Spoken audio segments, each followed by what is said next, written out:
Hey guys, welcome back to Trek on the Tube. Yep, I'm back. I'm rested, I'm revitalized, I'm reinvigorated, and I'm ready to review, baby. Okay, fine. That may be a bit overly dramatic, but I am rested and I am back. Baby on the tube, wife on the tube, and I had a great time in New Zealand. We were visiting places that we've never seen before, and we were visiting my family. It was nice. You know, to get your mind off things, it's great. As I was saying though, I am back and I am ready to review, and I better get cracking because I have basically half the season of Discovery to catch up on, and also technically the Oval, as well as apparently some upcoming short treks. So much! But first, a bit of news. Actually, regarding the reviews, just a heads up, please don't expect any kind of schedule for these releases because, you know, I do have a full-time job and a baby and other important things to take care of, so, you know how life is. I'll try to fit working on the videos in when I can.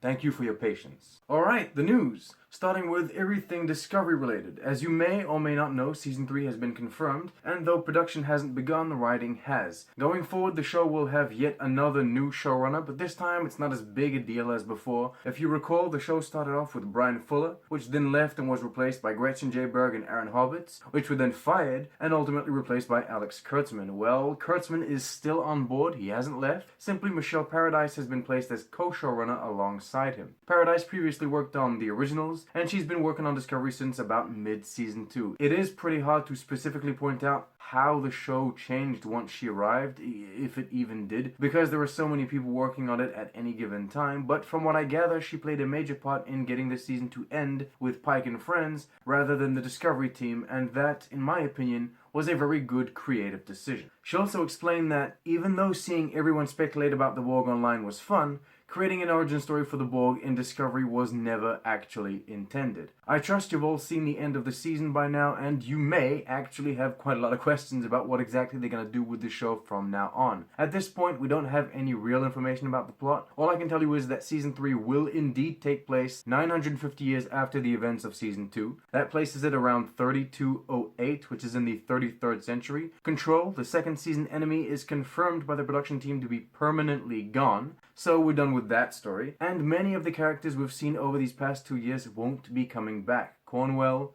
Lorel, Tyler, Pike, Spock, Number 1, Leland. Keep in mind they won't be coming back to Discovery because the show will now be taking place in the far future, but that doesn't mean that we won't see them again in any of the other shows. Which is a perfect transition into the upcoming Section 31 show. Writing is underway, and as stated by Kurtzman, the show will explain how Section 31 went from being common knowledge, like in Discovery, to a secret organization like in Deep Space Nine. I know, that's all well and good, but technically Section 31 was already a secret back in Enterprise. I addressed this when talking to Bo-Yeon Kim, writer and producer on the upcoming show, showrunner even if I'm not mistaken, and she assures me that they are very well aware of this, so I'm sure they'll find a way to make everything coherent. They won't start production on the show until after Season 3 of Discovery is filmed, and that's probably because they want to lay down some groundwork for Michelle Yeoh's character, Emperor Giorgio. Interestingly, they're talking about making the show fun and not dark. It'll show us new planets, and they'll be off saving people. Apparently, even Giorgio is supposedly going to be more fun and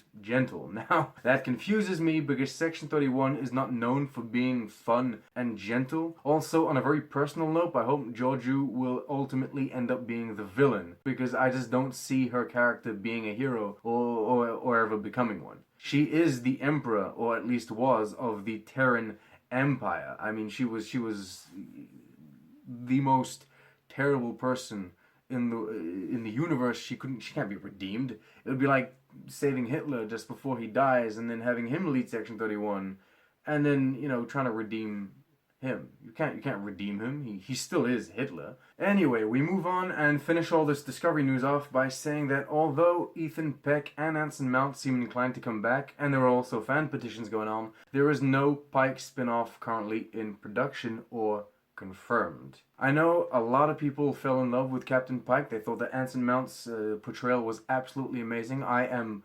completely in agreement with that because I am one of those people. I thought that he was absolutely fantastic, but I think that what makes Captain Pike so special is that we only got a small amount of him. It makes the whole experience that much better to get him in such a limited amount, and I think that making a full-blown Pike spin-off would be just a bit too much. We now move on to something that is actually in production. We're talking the upcoming Picard show. Active production began on April 22nd. They'll be filming in California, following a shooting process that I had never heard of. Basically, there are 10 episodes in the first season, and they'll be filming the season in what they call blocks, 5 blocks total of 2 episodes each. This is done mainly to limit production costs. Jonathan Frakes is to direct the second block, that's episodes 3 and 4. It would seem then, based off what we know, there will only be 5 directors for the entire season. I like that. The less the better in my opinion. Filming is supposed to wrap sometime in September. Remember, Kurtzman is aiming for a 2019 release, but I mean, let's be real, Star Trek is always late, so you're best off expecting this sometime early